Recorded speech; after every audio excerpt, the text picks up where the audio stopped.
नमस्कार आप सभी को। आज हम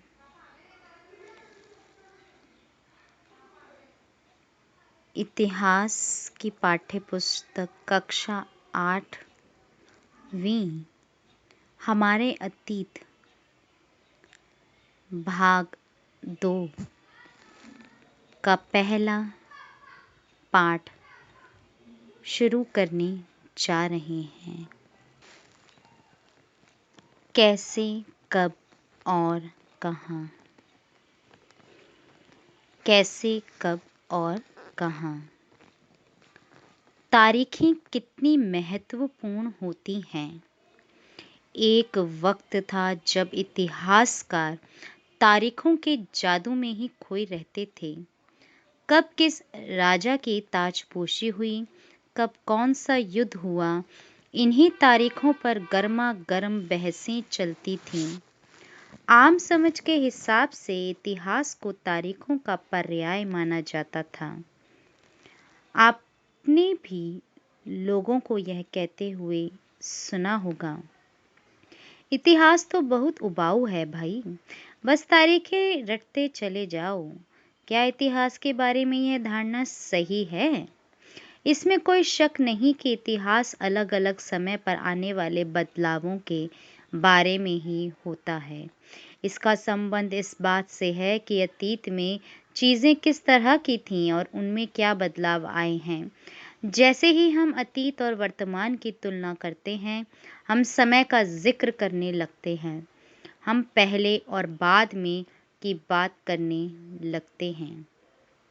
रोज़मर्रा की ज़िंदगी में हम अपने आसपास की चीज़ों पर हमेशा ऐतिहासिक सवाल नहीं उठाते।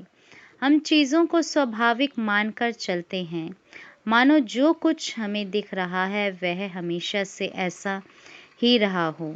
लेकिन हम सबके सामने कभी-कभी अचंभे के क्षण आते हैं। कई बार हम उत्सुक हो जाते हैं और ऐसे सवाल पूछते हैं जो वाकई ऐतिहासिक होते हैं। किसी व्यक्ति को सड़क किनारे चाय की घूंट भरते देखकर आप इस बात पर हैरान हो सकते हैं कि चाय या कॉफ़ी पीने का चलन शुरू कब से हुआ होगा।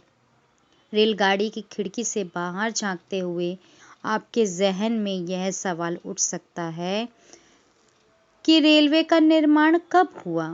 रेलगाड़ी के आने से पहले लोग दूर दूर की यात्रा किस तरह कर पाते थे।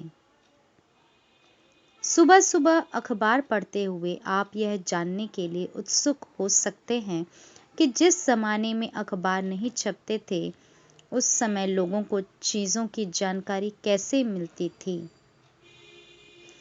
ये सारे ऐतिहासिक सवाल हमें समय के बारे में सोचने के लिए प्रेरित कर देते हैं। समय को हमेशा साल या महीनों के पैमाने पर ही नहीं देखा जा सकता। कई बार ऐसी प्रक्रियाओं के लिए कोई तारीख तय करना वाकई गलत होता है, जो एक लंबे समय तक चलती रहती हैं। भारत में लोगों ने अचानक एक दिन सुबह सवेरे चाय पीना शुरू नहीं कर दिया था। इसका स्वाद धीरे धीरे ही उनकी ज़बान पर चढ़ा था। इस तरह की प्रक्रियाओं के लिए कोई स्पष्ट तिथि नहीं हो सकती। इसी तरह हम ब्रिटिश शासन की स्थापना के लिए भी कोई एक तिथि नहीं बता सकते। राष्ट्रीय आंदोलन किस दिन शुरू हुआ, या अर्थव्यवस्था या समाज में किस दिन बदलाव आए, यह बताना भी संभव नहीं है। ये सारी चीज़ें एक लंबे समय में घटती हैं। ऐसे में हम सिर्फ एक अवधि की ही बात कर सकते हैं, एक लगभग सही अवधि के बारे में बता सकते हैं। जब वे खास बदलाव दिखाई देने शुरू हुए होंगे, तो फिर लोग इतिहास को तारीखों से जोड़कर क्यों देखते हैं? इस जुड़ाव की एक वजह है। एक समय था जब युद्ध और बड़ी बड़ी घटनाओं के ब्यौरों को ही इतिहास माना जाता था। यह इतिहास राजा महाराजाओं और उनकी नीतियों के बारे में होता था। इतिहासकार यह लिखते थे कि कौन से साल राजा को ताज पहनाया गया, किस साल उसका विवाह हुआ, किस साल उसके घर में बच्चा पैदा हुआ, कौन से साल उसने कौन सी लड़ाई लड़ी, वह कब मरा और उसके बाद कब कौन सा शासक गद्दी पर बैठा। इस तरह की घटनाओं के लिए निश्चित तिथि बताई जा सकती है और इस तरह के इतिहासों में तिथियों का महत्व बना रहता है। जैसा कि पिछले 2 साल की इतिहास की किताबों में आपने देखा है, अब इतिहासकार बहुत सारे दूसरे मुद्दों और दूसरे सवालों के बारे में भी लिखने लगे हैं। वे इस बात पर ध्यान देते हैं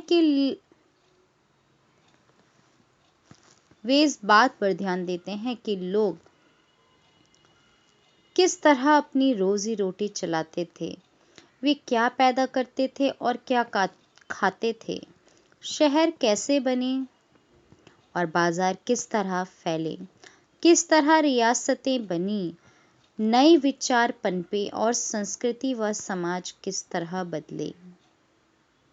कौन सी तारीखें?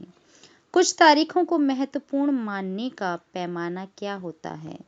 हम जो तारीखें चुनते हैं, जिन तारीखों के इर्द गिर्द हम अतीत की कहानी बुनते हैं, वे अपने आप में महत्वपूर्ण नहीं होती। वे इसलिए महत्वपूर्ण हो जाती हैं क्योंकि हम कुछ खास घटनाओं को महत्वपूर्ण मानकर चलने लगते हैं। अगर अध्ययन का विषय बदल जाता है, अगर हम नए मुद्दों पर ध्यान देने लगते हैं, तो महत्वपूर्ण तारीखें भी बदल जाती हैं। एक उदाहरण पर विचार कीजिए। भारत में ब्रिटिश इतिहासकारों ने जो इतिहास लिखे, उनमें हर एक गवर्नर जनरल का शासनकाल महत्वपूर्ण है। ये इतिहास प्रथम गवर्नर जनरल वॉरेन हेस्टिंग्स के शासन से शुरू होते थे और आखिरी वायसराय लॉर्ड माउंटबेटन के साथ खत्म होते थे।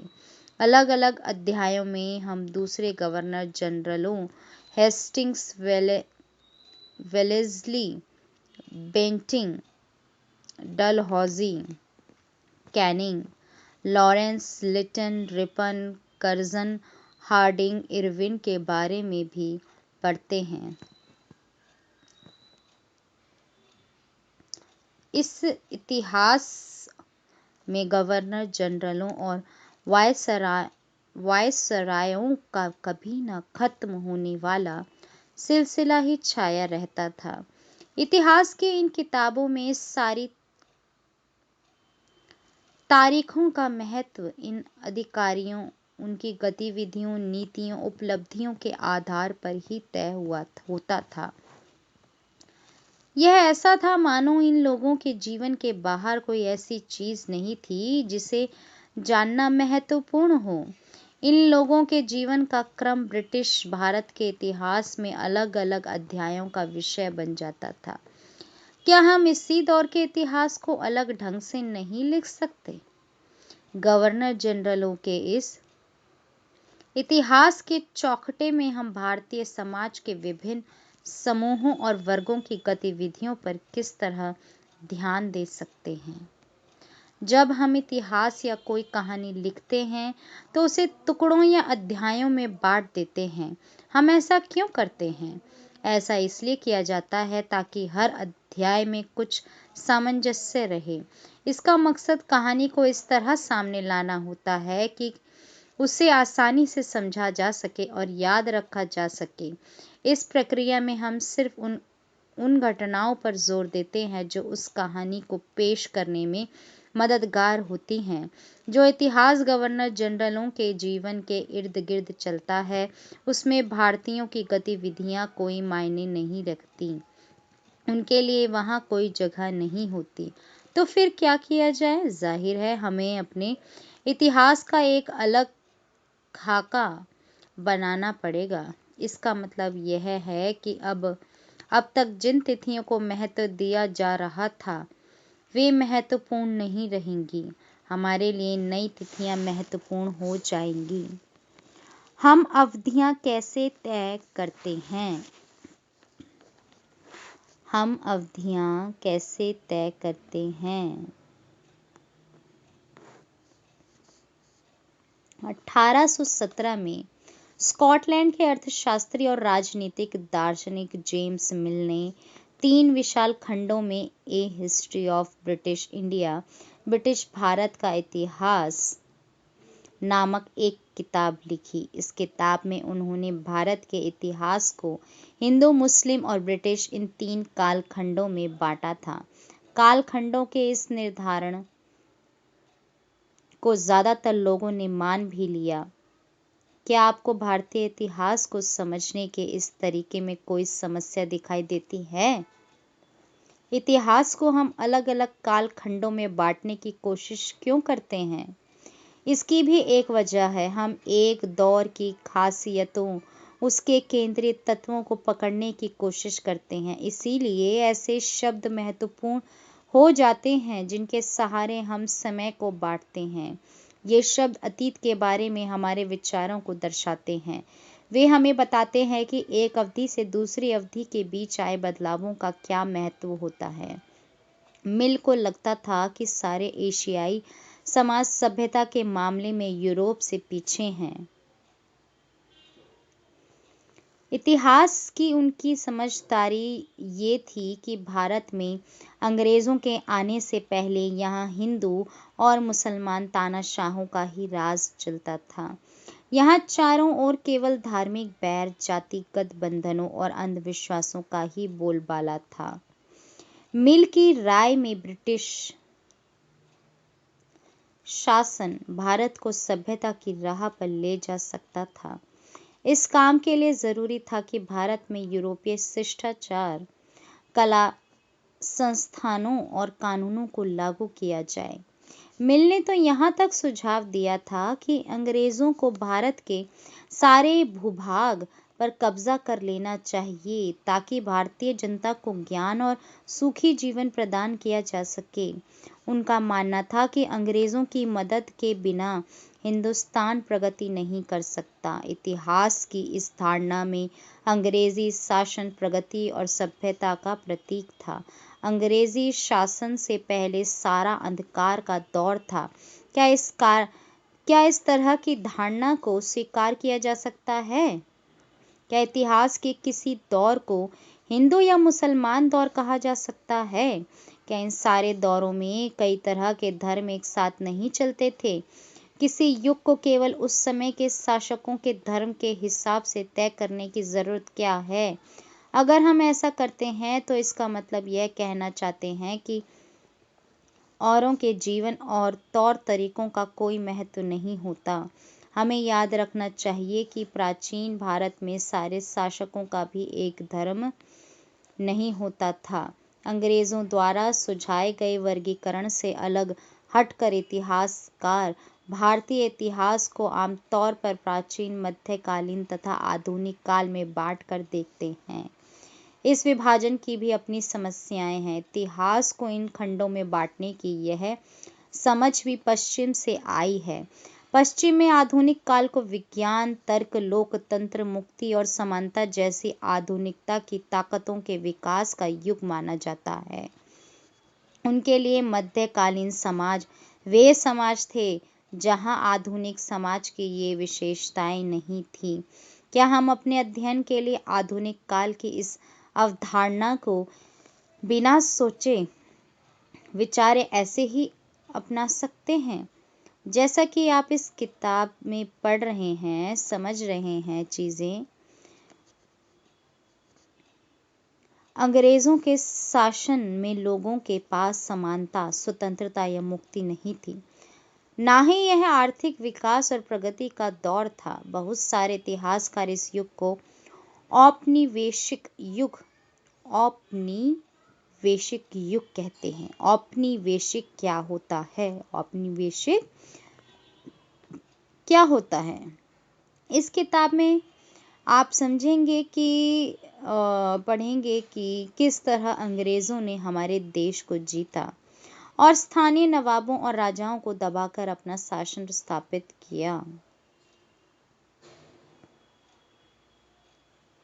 आप देखेंगे कि किस तरह उन्होंने अर्थव्यवस्था व समाज पर नियंत्रण स्थापित किया, अपने सारे खर्चों को निपटाने के लिए राजस्व वसूल किया, अपनी ज़रूरत की चीज़ों को सस्ती कीमत पर खरीदा, निर्यात के लिए महत्वपूर्ण फसलों की खेती कराई और इन सारी कोशिशों के कारण क्या बदलाव आए। आप ये भी जानेंगे कि ब्रिटिश शासन के कारण यहाँ की मूल्य मान्यताओं और पसंद नापसंद, रीति रिवाज व तौर तरीकों में क्या बदलाव आए। जब एक देश पर दूसरे देश के दबदबे से इस तरह के राजनीतिक, आर्थिक, सामाजिक और सांस्कृतिक बदलाव आते हैं तो इस प्रक्रिया को औपनिवेशीकरण कहा जाता है। लेकिन जल्द ही आप ये भी समझ जाएंगे कि सारे वर्ग और समूह इन बदलावों को एक ही ढंग से अनुभव नहीं कर रहे थे। इसीलिए इस किताब को, इस चैप्टर को, इस पाठ को हमारे अतीत यानी कई अतीतों पर केंद्रित नाम दिया गया है। हम किस तरह जानते हैं? तो भारतीय इतिहास के पिछले 250 साल का इतिहास लिखने के लिए इतिहासकार कौन से स्रोतों का इस्तेमाल करते हैं? प्रशासन अभिलेख तैयार करता है। अंग्रेजी शासन द्वारा तैयार किए गए सरकारी रिकॉर्ड इतिहासकारों का एक महत्वपूर्ण साधन होते हैं।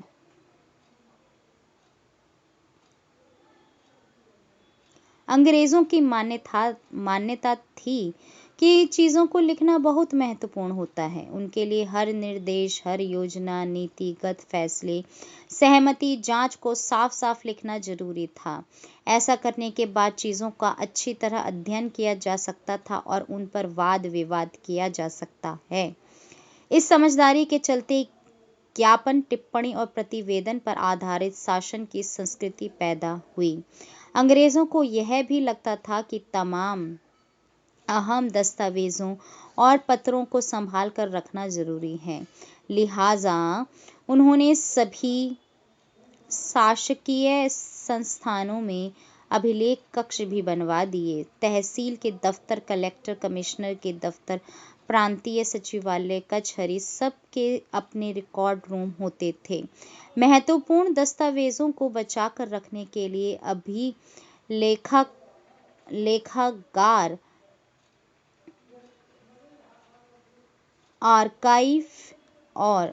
आर्कीव और संग्रहालय जैसे संस्थान भी बनाए गए।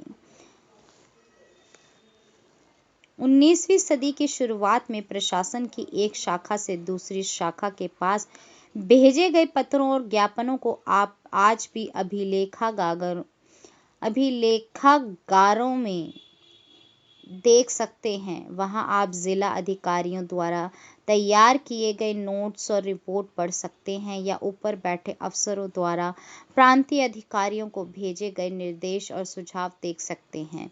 19वीं सदी के शुरुआती सालों में इन दस्तावेजों की सावधानीपूर्वक नकलें बनाई जाती थीं। उन्हें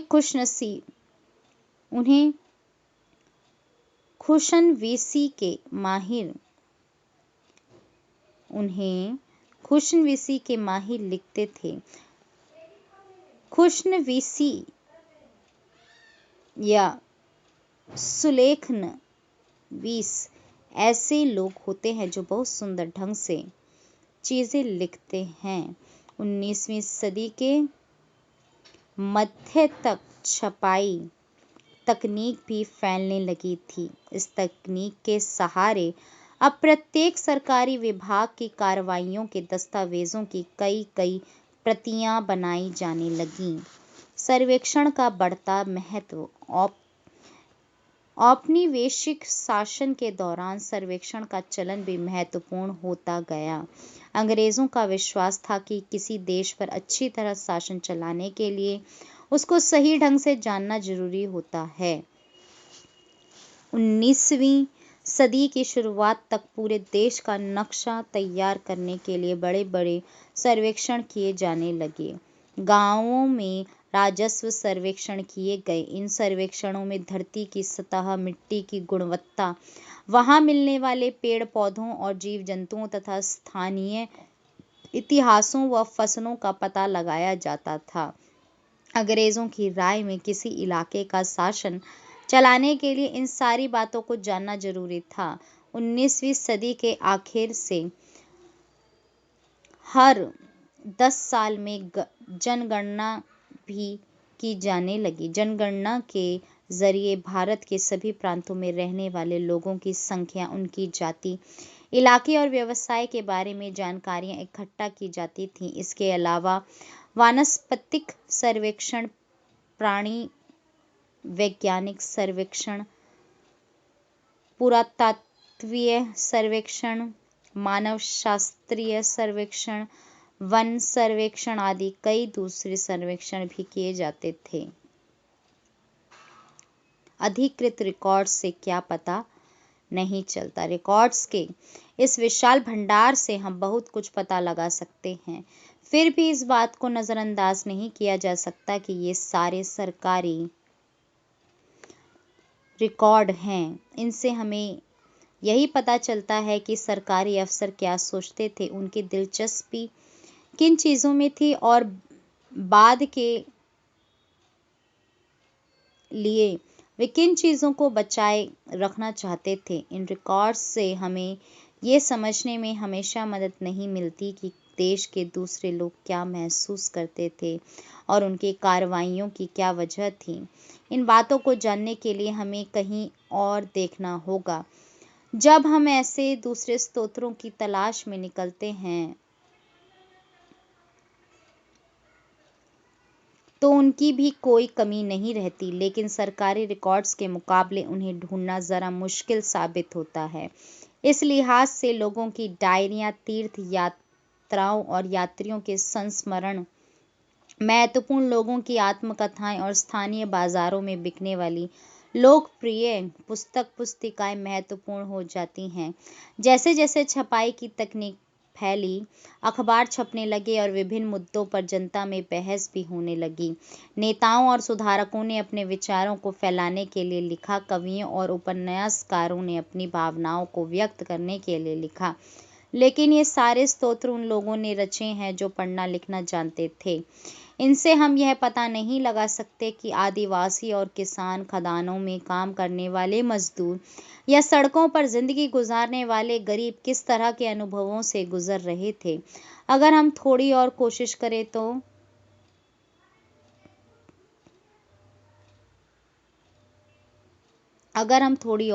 करें तो हम इस बारे में भी जान सकते हैं। जैसे जैसे आप आगे और पाठ पढ़ेंगे उसमें आप ये चीज़ें समझ जाएंगे। इस पाठ का पहला स्तोत्र हम पढ़ते हैं, गृह विभाग की भेजी गई रिपोर्टें। गृह विभाग को भेजी गई रिपोर्टें। सन 1946 में भारत की औपनिवेशिक सरकार शाही भारतीय नौसेना के जहाज़ों में सिपाहियों की बगावत को कुचलने का प्रयास कर रही थी। उस समय विभिन्न बंदरगाहों से गृह विभाग को जो रिपोर्टें मिल रही थीं, उनके कुछ नमूने इस प्रकार हैं। बम्बई, इस बात का इंतज़ाम कर लिया गया है कि सेना जहाज़ों और दफ्तरों पर कब्जा कर ले। शाही नौसैनिक जहाज़ अभी भी बंदरगाह से बाहर ही हैं। कराची, 301 विद्रोहियों को गिरफ्तार कर लिया गया है। कुछ अन्य संदेहास्पद विद्रोही भी गिरफ्तार किए गए हैं। सारे दफ्तर सैनिक निगरानी में हैं। विशाखापट्टनम, स्थिति पूरी तरह नियंत्रण में है और कहीं हिंसा नहीं हुई है।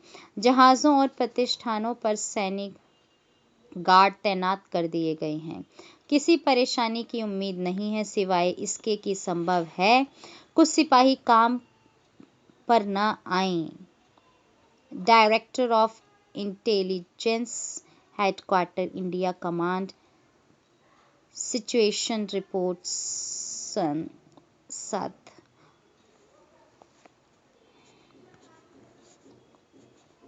अब दूसरा स्तोत्र समझते हैं, पढ़ते हैं। इंसानों के खाने के लायक नहीं है।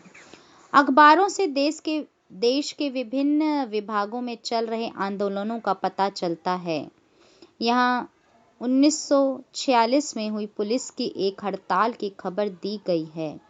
दिल्ली में 2000 से ज्यादा पुलिस वालों ने बृहस्पतिवार सवेरे अपने कम वेतन और पुलिस लाइन्स बावर्ची खाने से आने वाले घटिया भोजन के खिलाफ खाना खाने से इनकार कर दिया। जैसे जैसे यह खबर दूसरे पुलिस थानों तक पहुंची, वहां भी पुलिस वालों ने खाने से इनकार कर दिया। एक हड़ताली का कहना था, पुलिस लाइन्स की रसोई से हमारे लिए जो खाना आता है वह कोई इंसान नहीं खा सकता। हमें जो चपाती और दाल खानी पड़ती है उसे जानवर तक नहीं खा सकते। हिंदुस्तान टाइम्स 22 मार्च 1946। शुक्रिया।